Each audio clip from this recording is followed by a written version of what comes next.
ஓம் சாந்தி.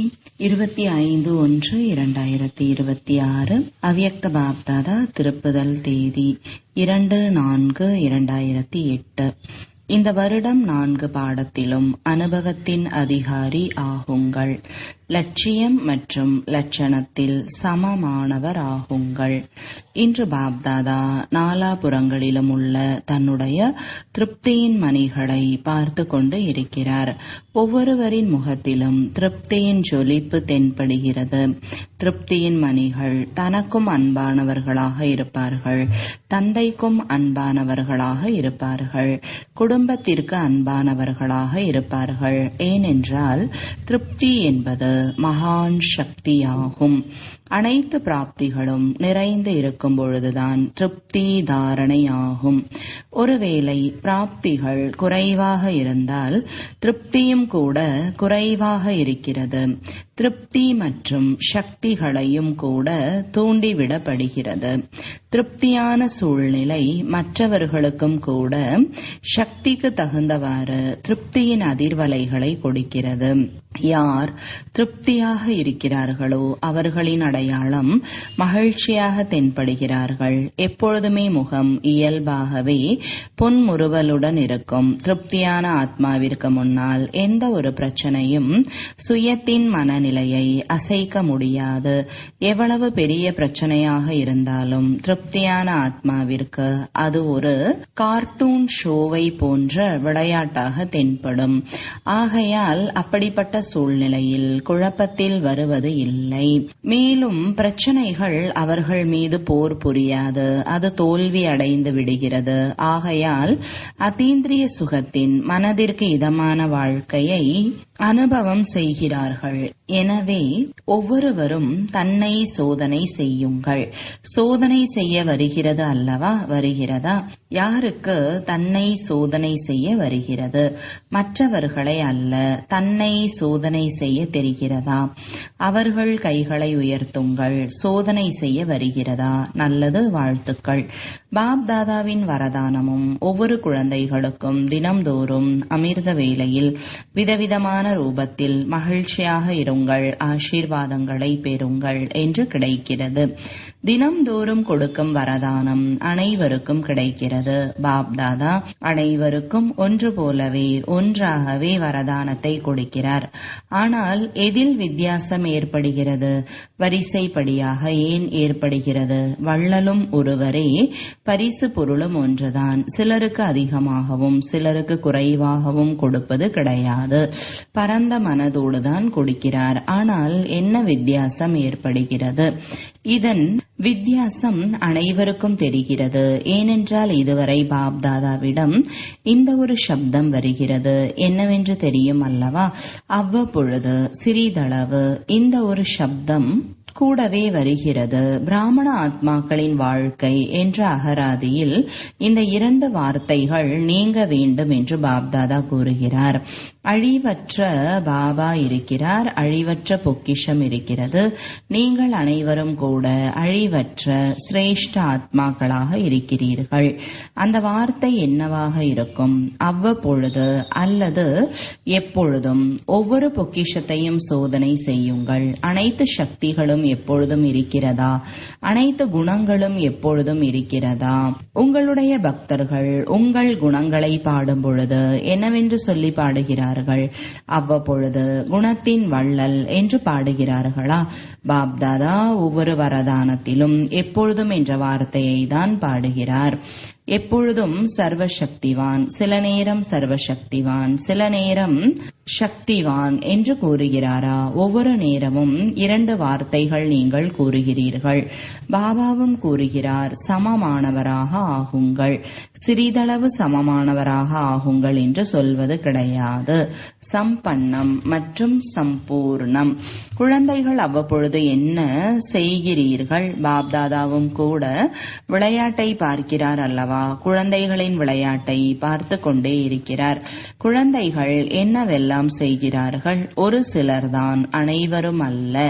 என்ன வரதானம் கிடைக்கிறதோ அதை பற்றி சிந்தனை செய்கிறார்கள், வர்ணனை செய்து நோட்டு புத்தகத்திலும் எழுதி கொள்கிறார்கள், நினைவு செய்கிறார்கள். ஆனால் வரதானம் என்ற விதைக்கு பலனை அறுவடை செய்வது இல்லை. விதையிலிருந்து பழம் வருவது இல்லை. வர்ணனை மட்டும் செய்து மிக நல்ல வரதானம் என்று மகிழ்ச்சி அடைந்து விடுகிறார்கள். வரதானம் என்பது விதையாகும். ஆனால் எந்த அளவு பலன் அளிக்க கூடியதாக இருக்கிறதோ அந்த அளவு வளர்ச்சி அடைந்து கொண்டே இருக்கும். பலன் அளிப்பதற்கான ரகசியம் என்ன? நேரத்திற்கு தகுந்தபடி காரியத்தில் பயன்படுத்துவது. புத்தகத்தில் எழுதுவது மிக நன்றாக இருக்கிறது, மிக நன்றாக இருக்கிறது என்று மட்டும் வர்ணனை செய்கிறார்கள். ஆனால் நடைமுறையில் பயன்படுத்த மறந்து விடுகிறார்கள். பாபா மிக நன்றாக வரதானத்தை கொடுத்திருக்கிறார். ஆனால் எதற்காக கொடுத்திருக்கிறார்? அதை பலனுள்ளதாக மாற்றுவதற்காக கொடுத்திருக்கிறார். விதையின் மூலம்தான் பலன் அதிகரிக்கிறது. வரதானத்தை சிந்தனை செய்கிறீர்கள், ஆனால் வரதான சொரூபம் ஆவதில் வரிசைப்படியாக ஆகிவிடுகிறார்கள். மேலும் பாப்தாதா ஒவ்வொருவரின் பாக்கியத்தை பார்த்து புன்முறுவல் செய்து கொண்டிருக்கிறார். பாப்தாதாவின் மனதின் ஆசையை சொல்லியிருக்கிறார். அனைவரும் கையை தூக்கி இருந்தீர்கள். நாம் காரணத்தை நிவாரணம் செய்து சமாதான சொரூபம் ஆவோம் என்பது நினைவில் இருக்கிறதா? வீட்டு பாடம் நினைவில் இருக்கிறதா? சில குழந்தைகள் ஆன்மீக உரையாடலில் கடிதங்கள் மூலம், இமெயில் மூலம் முடிவை எழுதியும் அனுப்புகிறார்கள். நல்லது, கவனம் இருக்கிறது. ஆனால் பாபாவின் வார்த்தை என்னவாக இருக்கிறது? எப்பொழுதும் அவ்வாறு இருக்கிறதா? உங்கள் அனைவரில் யாரெல்லாம் வந்தீர்களோ கேட்டும் இருக்கலாம், படித்தும் இருக்கலாம். ஆனால் இந்த ஒரு மாத வீட்டு பாடம் 1 மாதம்தான் ஆனது, அதிகமாகவில்லை. 1 மாதத்திற்கான குறிக்கோள் வைக்கப்படுகிறது. ஒருவர் மற்றவரிடத்தில் வர்ணனை கூட செய்கிறீர்கள். யார் இந்த 1 மாத வீட்டு பாடத்தில் நல்ல மதிப்பெண்களை பெறக்கூடியவர்களாக இருக்கிறார்களோ அவர்கள் கைகளை உயர்த்துங்கள். யார் வெற்றி பெறுவீர்கள்? வெற்றி பெறுவீர்களா? மதிப்பிற்குரிய வகையில் தேர்ச்சி அடையக்கூடியவர் எழுந்திரியுங்கள். அவர்களை தரிசனம் செய்ய வேண்டும் அல்லவா? தாய்மார்கள் இல்லையா? சகோதரிகளில் ஆசிரியர்கள் கை தூக்கவில்லையா? யாரும் இல்லையா? மதுவனத்தை சார்ந்தவர்கள். இது மிகவும் குறைவான ரிசல்ட்டாக இருக்கிறது. மிக குறைவானவர்கள் தான் கைகளை உயர்த்தினார்கள். நல்லது. கிளை நிலையங்களிலும் இருப்பார்கள். வாழ்த்துக்கள். கைகளை தட்டுங்கள். பாப்தாதாவிடம் யாருக்கு அன்பு இருக்கிறது என்று பாப்தாதா கேட்கிறார். பாப்தாதா புன்னகை புரிகிறார். என்ன பதில் கொடுக்கிறார்? பாபா இந்த அளவு என்று சொல்ல முடியாது. நல்ல பதிலை கொடுக்கிறார். பாப்தாதாவும் மகிழ்ச்சி அடைகிறார். அன்பின் நிரூபணம் இருக்கிறது. யாரிடம் அன்பு இருக்கிறதோ இன்றைய உலகத்தில் தேக உணர்வின் அன்பில் பலியாகி விடுகிறார்கள். பரமாத்மா அன்பிற்கு பின்னால் பாபா கூறுகிறார் என்றால் குழந்தைகளுக்கு செய்ய கடினமா என்ன? நல்ல நல்ல பாடலை தான் பாடுகிறார்கள். பாபா, நாங்கள் உங்களிடம் தீபத்தில் பலியாகும் விட்டில் பூச்சியாக இருக்கிறோம். எனவே காரணம் என்ற வார்த்தையை அர்ப்பணம் செய்ய முடியவில்லையா? எனவே இப்பொழுது இந்த வருடத்தின் கடைசி சுற்றும் வந்துவிட்டது. அடுத்த வருடம் என்ன நடக்கும் என்பதை நீங்களும் பார்த்து கொண்டு இருக்கிறீர்கள், பார்ப்பீர்கள். இந்த சமயத்தை பார்த்து குழந்தைகளாகிய நீங்கள் இந்த ஒரு வார்த்தையை கூறுகிறீர்கள் அல்லவா? நேரத்தின் கூக்குரல், பக்தர்களின் கூக்குரல், துக்கமான ஆத்மாக்களின் கூக்குரல், உங்களுக்கு அன்பானவரின் குரல், உதவி செய்த ஆத்மாக்களின் குரல். நீங்கள் நிறைவேற்ற முடியும். உங்களுடைய டைட்டில் என்ன? உங்களுடைய கடமை என்ன? எந்த ஒரு கடமையை செய்வதற்காக பிராமணர் ஆகியுள்ளீர்கள்? உலகை மாற்றம் செய்பவர் என்ற டைட்டில் உங்களுடையதாகும். உலகத்தை மாற்றம் செய்யக்கூடிய உங்களுடைய கடமைக்கு துணையாக இருப்பது யார்? பாப் தாதாவுடன் இந்த காரியத்தில் நிமித்தமாக இருக்கிறீர்கள். எனவே என்ன செய்ய வேண்டும்? இப்பொழுதும் கூட கையை தூக்குவீர்கள். செய்தீர்கள் என்றால் அனைவரும் கையை தூக்கி விடுகிறீர்கள், லட்சியம் வைக்கிறீர்கள். பாப் தாதா பார்க்கிறார், முழுவதுமாக இந்த வருடத்தின் சீசனில் அனைவரும் சங்கல்பம் செய்தீர்கள்.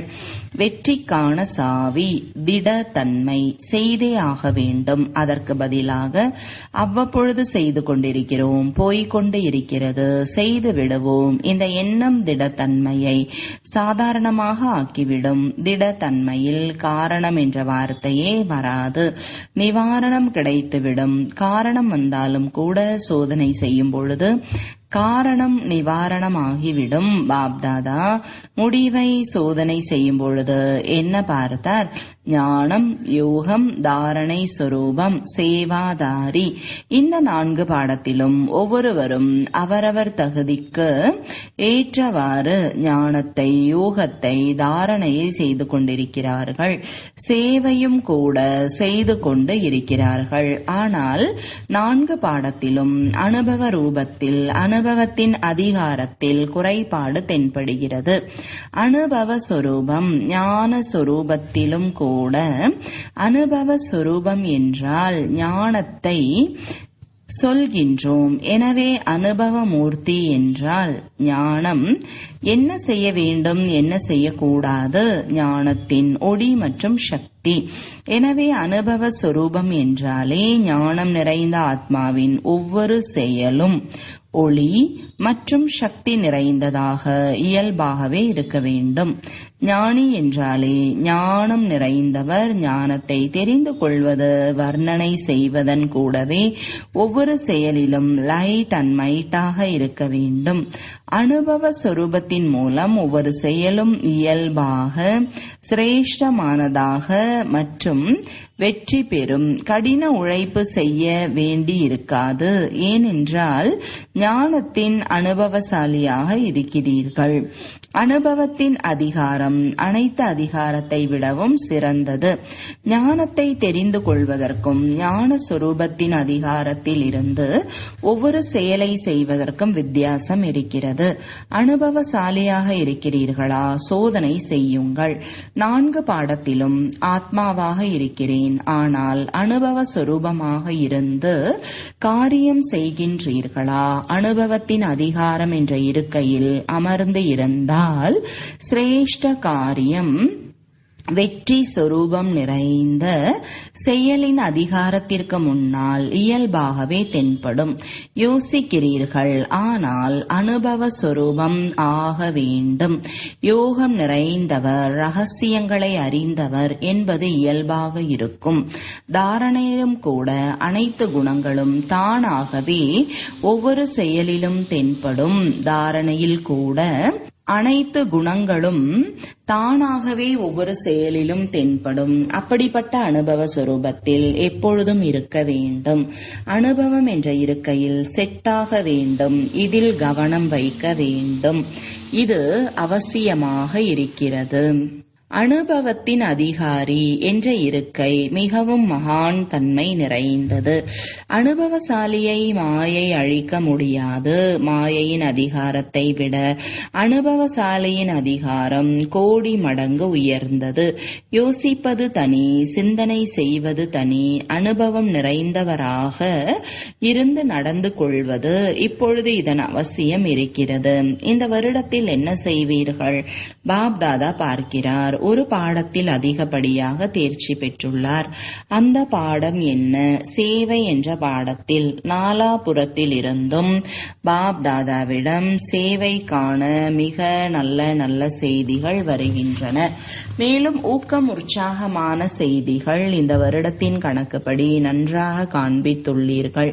ஒவ்வொரு பிரிவினரும் ஒவ்வொரு மண்டலமும் விதவிதமான ரூபத்தில் சேவையில் வெற்றியடைந்துள்ளார்கள். இதற்காக பாப்தாதா ஒவ்வொரு மண்டலத்திற்கும் ஒவ்வொரு வர்க்கத்தினருக்கும் பல கோடி மடங்கு வாழ்த்துக்களை கொடுத்து கொண்டு இருக்கிறார். வாழ்த்துக்கள். நல்ல நல்ல திட்டங்களை உருவாக்குகிறீர்கள். ஆனால் இப்பொழுது நேரத்திற்கு தகுந்தபடி திடீரென்று நடக்கும் பருவமாக இருக்கிறது. இந்த வருடத்தில் எத்தனை பிராமணர்கள் திடீரென்று சென்று விட்டார்கள் என்பதை நீங்கள் பார்க்கலாம், கேட்டிருக்கலாம். திடீரென்று ஒலிக்கும் மணி இப்பொழுது மிக வேகமாக ஒலித்துக் கொண்டிருக்கிறது.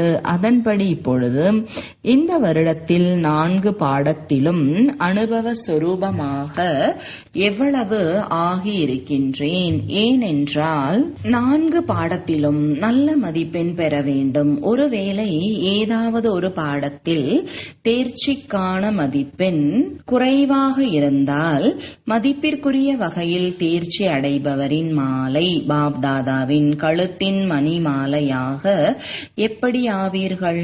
ஏதாவது ஒரு விதத்தில் தோல்வி அடைபவர்கள் பாபாவின் கழுத்தின் மாலை ஆக முடியாது. மேலும் இங்கே கைகளை உயர்த்தும் பொழுது அனைவரும் என்ன சொல்கிறீர்கள்? லக்ஷ்மி நாராயணன் ஆவோம். லக்ஷ்மி நாராயணராக அல்லது லக்ஷ்மி நாராயணருடைய குடும்பத்தில் உறுப்பினராக இருப்பது, அப்படி ஆவது கூட உயர்ந்த பதவியாக இருக்கிறது. ஆகையால் ஒரே ஒரு வார்த்தையை மட்டும் சொல்கிறார். இப்பொழுது மிக வேகமாக பறக்கும் கலையில் பறந்து கொண்டே இருங்கள் மற்றும் தனது பறக்கும் கலையின் அதிர்வலைகள் மூலம் வாயு மண்டலத்தில் உதவியின் சூழலை பரப்புங்கள். இயற்கையை மாற்றம் செய்து காட்டுவோம் என்று நீங்கள் அனைவரும் இயற்கைக்கு சவால் விட்டீர்கள், உறுதிமொழி செய்துள்ளீர்கள் அல்லவா? தலையை ஆட்டுங்கள், கையை அல்ல. எனவே தன் இனத்தை சார்ந்த மனிதாத்மாக்களை துக்கம் மற்றும் அமைதியற்ற தன்மையிலிருந்து மாற்றத்தை கொண்டு வர இயலாதா? நீங்கள் முதலாவது உறுதிமொழி செய்துள்ளீர்கள், இரண்டாவது பாப்தாதாவிற்கும் உறுதிமொழி அளித்துள்ளீர்கள். நாங்கள் அனைவரும் உங்களுடைய காரியத்திற்கு கூடவே இருக்கிறோம், பரம்தாமத்திலும் கூடவே இருக்கிறீர்கள், மேலும் ராஜ்யத்திலும் கூட பிரம்மாவின் கூடவே இருக்கிறோம்.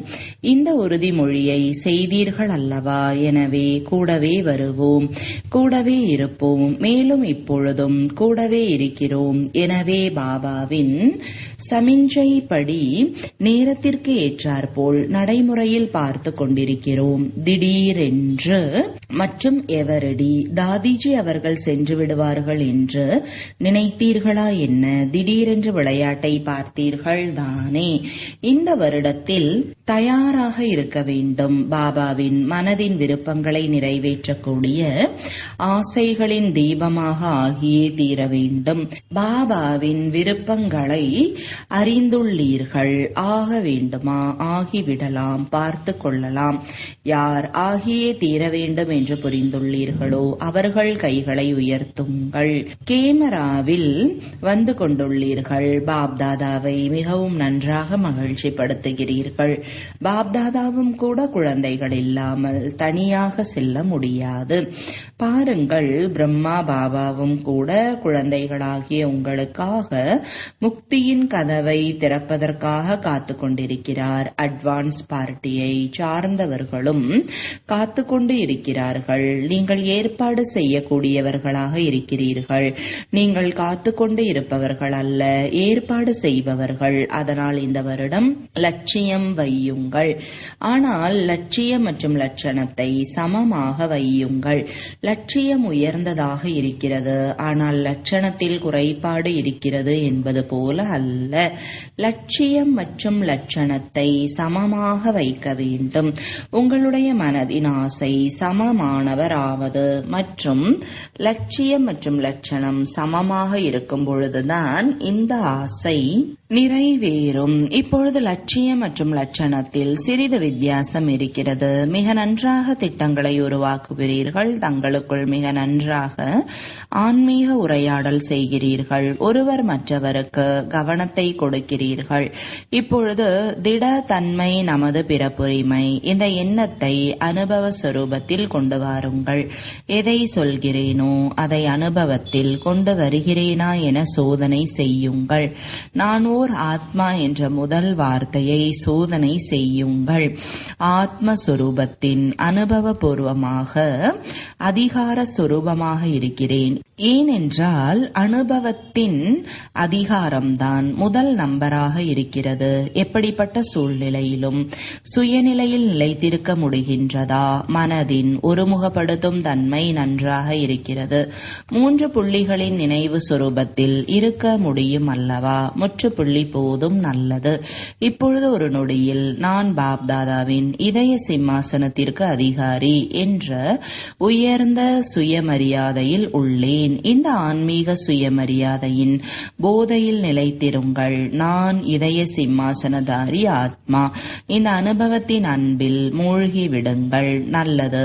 4 பக்கங்களிலும் உள்ள மிகவும் அன்பான, எப்பொழுதும் பாபாவின் அன்பில் மூழ்கி இருக்கக்கூடிய, எப்பொழுதும் சுயமரியாதையில் இருக்கக்கூடிய சுயராஜ்ய அதிகாரியான விசேஷ ஆத்மாக்களுக்கு 4 பக்கங்களிலும் உள்ள சிறகுகளால் பறக்கக்கூடிய, மேலும் தன்னுடைய மனதின் அதிர்வலைகள் மூலம் வாயுமண்டலத்தை அமைதி நிறைந்ததாக உயர்ந்ததாக உருவாக்கக்கூடிய, அனைவருக்கும் பாபாவின் செய்தியை கொடுத்து துக்கத்திலிருந்து விடுபட்டு முக்தியின் ஆஸ்தியை கொடுக்கக்கூடிய, எப்பொழுதும் திடத்தன்மையின் மூலம் வெற்றியை அடையக்கூடிய, அதுபோல 4 பக்கங்களிலும் உள்ள இதயங்களுக்கு நெருக்கமான, அனைவரையும் நெருக்கத்தில் கொண்டு வரக்கூடிய அனைத்து குழந்தைகளுக்கும் மனதார இதயபூர்வமான ஆசீர்வாதங்கள், அன்பு நினைவுகள் மற்றும் வணக்கங்கள்.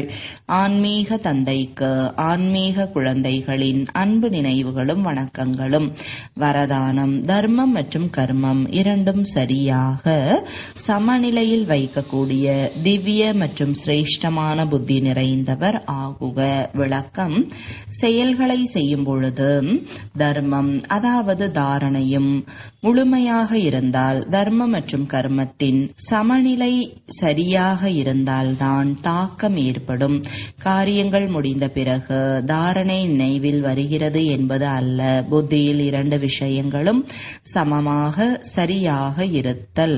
சிரேஷ்டமான திவ்ய புத்தியுடையவர் என்று அப்பொழுதுதான் கூற முடியும். இல்லை என்றால் சாதாரண புத்தி, செயலும் சாதாரணமாக, தாரணையும் சாதாரணமாக இருக்கும். எனவே சாதாரண தன்மையில் சமமான நிலையை கொண்டு வர முடியாது. ஆனால் சிரேஷ்டமான தன்மையில்தான் சமமான நிலை இருக்கும். காரியம் உயர்ந்ததாக இருப்பதை போல தாரணையும் கூட சிரேஷ்டமாக இருக்கும். ஸ்லோகன்: தன்னுடைய மனம் புத்தியை அனுபவம் என்ற இருக்கையில் அமர்த்தி வைத்தால் ஒரு பொழுதும் அப்செட் ஆக மாட்டீர்கள். அவ்யக்த சமிஞ்சை: இந்த அவ்யக்த மாதத்தில் பந்தனங்களிலிருந்து விடுபட்டு ஜீவன் முக்தி நிலையின் அனுபவத்தை செய்யுங்கள். ஞான சொரூபம்: மாஸ்டர் ஞானம் நிறைந்தவர். மாஸ்டர் சர்வசக்திவான் ஆன பிறகும் ஒருவேளை யுக்தியோடு செயல்களை செய்யவில்லை என்றால் இந்த கர்ம பந்தனம் அஞ்ஞான காலத்தில் கர்ம பந்தனத்தை விடவும் பல கோடி மடங்கு அதிகமாக இருக்கும். இந்த காரணத்தினால் பந்தனங்களிலிருந்து விடுபட்ட ஆத்மா சுதந்திரம் இல்லாத காரணத்தினால் எதை விரும்புகிறார்களோ அதை செய்ய முடிவது இல்லை. ஆகையால் யுக்திகள் நிறைந்த கர்மத்தின் மூலம் முக்தியை அடையுங்கள்.